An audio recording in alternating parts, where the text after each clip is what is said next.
Oh, Dios mío, estamos hablando con Zoraima Cuello, viceministra de la Presidencia, vocera del 911. Estaba en de las ambulancias, yo estoy enfocado. Hay que llevar 912 a ver si te arregla la garganta. Pero Zoraima, hablando un poco del personal, ahorita hablaste tema de los incentivos que tiene el personal. Yo soy un defensor, como tú dices, hay que empoderarse del sistema 911 para que crezca, siga creciendo, que se mantenga, que siempre sea mucho mejor. Pero te voy a hacer una pregunta como la hace Franklin, poniendo unos ejemplos. Cuando aquí se inauguró el Faro a Colón, hay un muro de la vergüenza. Se construyó todo un muro que divide una barriada bastante empobrecida del Gran Santo Domingo. El sistema 911 es como poner una barrera entre una realidad del sistema policial, del sistema de servicio de emergencia, o sea, del sistema de la condición de ese personal, donde Franklin inclusive, y lo tomo porque siempre lo dice, donde vemos un policía que no está dentro del sistema, pero tiene ahora que más hacer trabajo, pero no cobra como tal vez puede cobrar un personal del sistema. Lo que me gustaría saber el personal, ¿qué de diferencia tiene el personal ese paramédico del 911 a un paramédico del Angelita? Del Robert Reed, perdón. ¿Cómo se maneja ese personal? ¿Qué beneficios tiene? Si eso se puede en algún momento traspasar a todo el sistema. No, claro que sí. Bueno, lo primero es que en ese sentido se ha sido muy cuidadoso. Hay que trabajar por partes, porque no podíamos, y es evidente que el problema es muy grande a nivel nacional, no se podía comenzar con todo de golpe y porrazo. Entonces, los cambios se tienen que ir dando de manera paulatina. Y es por ello que todo el personal que está vinculado al 911 ha recibido desde antes de comenzar el sistema un entrenamiento de aproximadamente 2 meses. Un entrenamiento para sensibilizarlos en cuanto a lo que es el servicio público. Es un cambio de cultura. Los que conocen de eso no se da de la noche a la mañana. Entonces ha habido un proceso de inducción y de sensibilización. Pero a su vez hay un sistema de consecuencias e incentivos que no necesariamente se tienen en las demás agencias del Estado y en las demás áreas. Entonces, en ese ámbito, el personal es evaluado todos los días. Hay un monitoreo permanente de las acciones. Desde que una persona llama al 911 hasta que recibe la asistencia, hay un monitoreo, porque como ustedes saben, todo lo que ocurre queda grabado y nosotros podemos revisar qué ocurrió, cuáles informaciones le dieron, cómo se manejó el despachador y después cómo estuvo la respuesta. Hay un monitoreo vía telefónica y también hay una supervisión en el terreno. Ahora mismo nosotros tenemos un equipo de supervisión del 911 integrado por diferentes agencias, pero que pertenecen al 911, que van y hacen una labor de supervisión y verifican la calidad de los servicios. Eso se evalúa todos los martes en un comité que dirige el ministro de la Presidencia, donde está el jefe de la Policía Nacional, está el director de la MED, está la ministra de Salud y el Procurador General de la República, junto con los demás miembros del 911, en el cual también yo participo. Y ahí se pueden ver todas las incidencias, todas las debilidades y qué aspectos hacen falta desde el punto de vista de capacitación, de consecuencias, de remuneración, etcétera. Claro está, los hospitales no están exentos.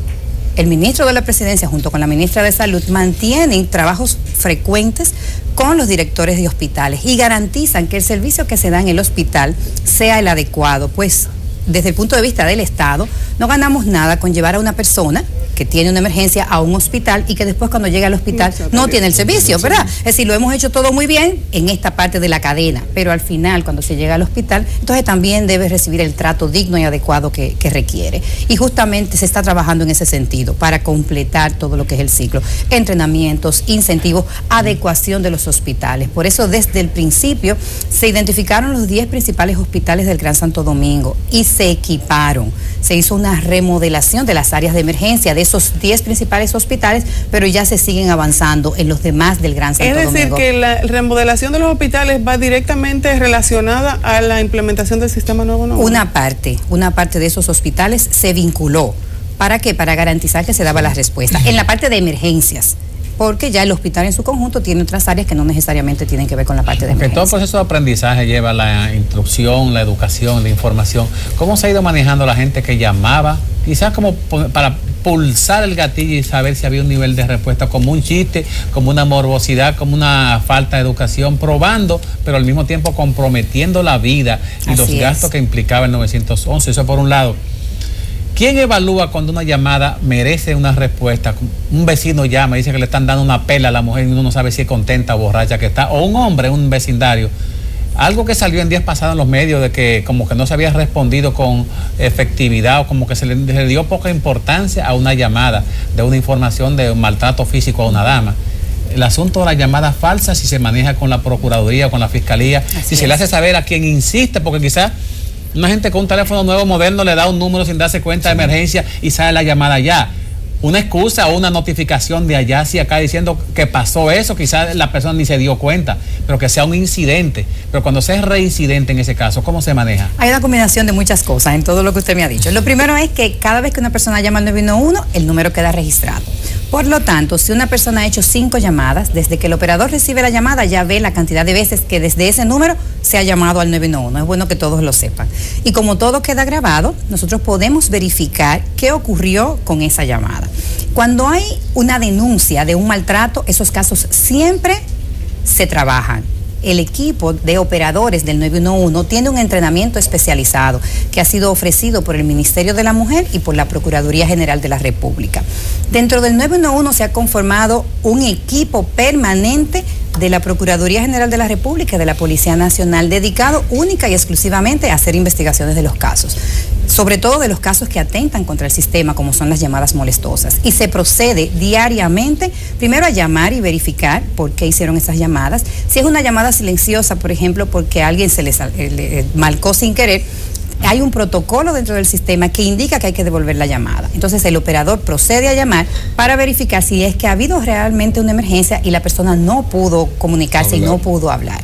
Esas llamadas es una pena, pero implican una improductividad del personal, porque si son demasiadas, el personal tiene que volver a llamar, pero es porque justamente yo no tuve control de mi equipo y marqué sin querer. Entonces ahí el tiempo que se pierde es precioso.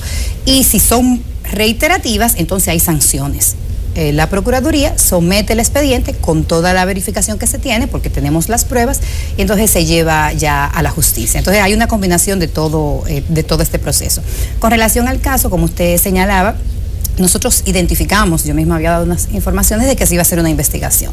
Se verificaron todas las denuncias que se tuvieron en ese día de violencia doméstica, que fueron unas 160. Se escucharon las llamadas en un día. Si nosotros estábamos rondando por día entre 50 situaciones reales de violencia doméstica a unas 150, 160 por día. Se identificaron todas, se escucharon y en este caso ninguna estaba vinculada. Se escucharon todas las que habían sido determinadas que no eran de emergencias, porque en muchos casos personas llaman, pero por la situación que tiene, por ejemplo, en mi caso, ayer mismo me machaqué este dedito en quehaceres domésticos, yo no puedo llamar por eso al 911. Entonces son llamadas que se realizan todavía y que no son de emergencia. Entonces se le dan las explicaciones correspondientes. Esas también se verificaron. Se escucharon todas las llamadas silenciosas. Es decir, imagínense, nosotros recibimos por día, podemos estar recibiendo hasta 20,000 llamadas en un día. Todas esas llamadas fueron verificadas y en ningún caso se encontró esa denuncia. Posterior a eso, se visitó el lugar del hecho y se conversó con la persona que había denunciado, la vicepresidenta de la Junta de Vecinos de Sabana Perdida. Ella alegó que había sido otra persona, que había llamado, pero que ya no tenía el número, que no sabía dónde vivía. Hicimos una investigación profunda hasta con la policía. Vimos una llamada que entendíamos que podía ser esa llamada, porque habían llamado de un destacamento con alguien que fue al destacamento a hacer una denuncia de que había un maltrato y del 911 se le dijo al oficial del destacamento que ellos mismos llamaran por la radio para hacer el despacho de la unidad. Ese caso fue atendido y la persona fue incluso sometida a la justicia. En síntesis, ese caso no fue, por lo menos como lo plantearon en los medios, no se dio de esa manera, según las pruebas. ¿Es frecuente que niños llamen? Sí, es frecuente. ¿Y qué se hace en ese caso? No, se llaman a los padres y ya se han tenido situaciones donde los padres se han citado. Así es frecuente. Todavía es frecuente. ¿Qué dicen ellos? En muchos casos es jugando, es decir, no tienen muchas cosas que hacer, pero los padres son llamados. Sí, es parte del proceso y es algo que también hemos visto que se da no solo en República Dominicana, sino también a nivel internacional. Estoy muy alarmada con la cantidad de casos que se denuncian de violencias de género y violencia doméstica a través del sistema 911. El año pasado también nos sorprendieron las cifras que aumentaron con relación al año anterior de la evidencia de casos de violencia doméstica en la República Dominicana, y entendíamos que ciertamente el sistema 911 había facilitado la visualización de esos casos. Es así, eso es lo correcto. De esos casos, entre 50 y 160 llamadas que pueden recibir por día de violencia doméstica, ¿cuántos casos han tenido que involucrar realmente varias unidades?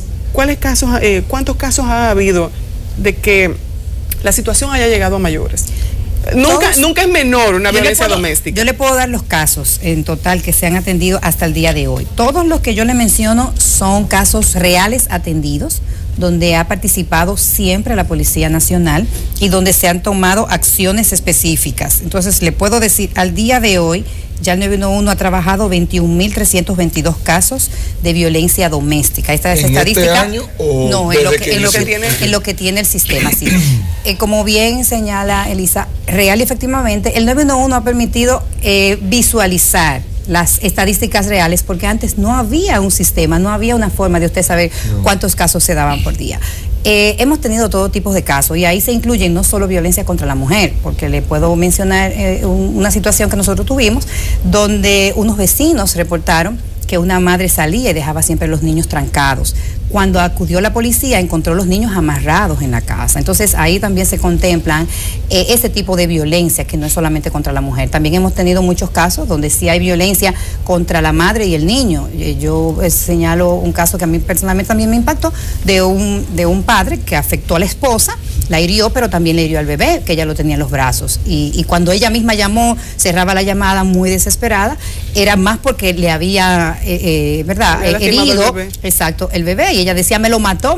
Entonces, esas son situaciones realmente delicadas que se están manejando dentro del 911 y a los cuales llega la asistencia siempre. En todos esos casos ha habido una intervención real de la policía y del servicio de salud. ¿Se han cumplido las metas en esa ruta de trabajo que se estableció desde que se aperturó el 911? Yo pienso que se han sobrepasado.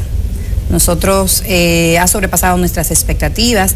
Primero, cada día tenemos más casos atendidos. Eso indica la necesidad real que tenía la ciudadanía en este orden. Nosotros comenzamos atendiendo unas 3.000 emergencias por mes, ya real y efectivamente cada vez tenemos muchas más, cada mes estamos entre los 37.000 emergencias atendidas, etcétera. Entonces, la ciudadanía ha acogido este sistema. No importa que tenga seguro, que no tenga, no importa dónde se encuentre, en un barrancón, en qué sitio, en qué lugar específico del Gran Santo Domingo. Entonces ha sobrepasado nuestras expectativas y los tiempos de respuesta realmente y la calidad del servicio. Siempre lo menciono. El nivel de satisfacción con el servicio de los usuarios, no de nosotros, por ejemplo, en mi caso, que no he tenido, gracias a Dios, la necesidad de utilizarlo, pero de los que se han utilizado el servicio, el nivel de satisfacción es de un 91%, y ya eso de por sí dice mucho de lo que está ocurriendo.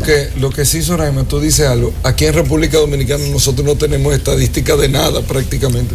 O sea, no sabemos por números, que eso nos ayuda a muchas cosas. Con todos estos resultados, ustedes se reúnen los martes, revisan, analizan, tema que llame mucha gente, ok, y que hay una satisfacción, perfecto también, pero la idea, entiendo, del juego es disminuir esa cantidad de llamadas. Ojalá ese drama humano de la violencia no se dé, ese drama de los accidentes de tránsito no se dé. ¿Se está haciendo algo para un post después de recibir todo esto? Tienes muchísima razón. Importantísimas estas estadísticas, pues nos permiten desde el Estado tomar decisiones en materia de políticas públicas, y justamente tomando en consideración que el nivel de incidencia mayor está asociado a accidentes de tránsito, que es perfectamente previsible.